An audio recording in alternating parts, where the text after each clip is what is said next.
Ngayong araw, pumunta kami sa dulo ng Macabebe para makita ang bagong bukas na food park dito. Tara, tingnan natin yung view. Dito nga ay puro tubig na ang nakapalibot dito. Dito rin makikita ang mga palaisdaan sa Macabebe. Ang dating tahimik na lugar ngayon ay pinupuntahan na ng maraming mga tao.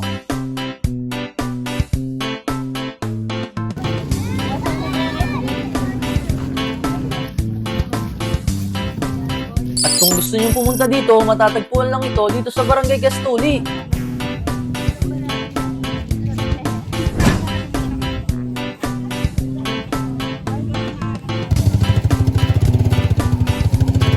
Inabot na nga kami ng gabi dito.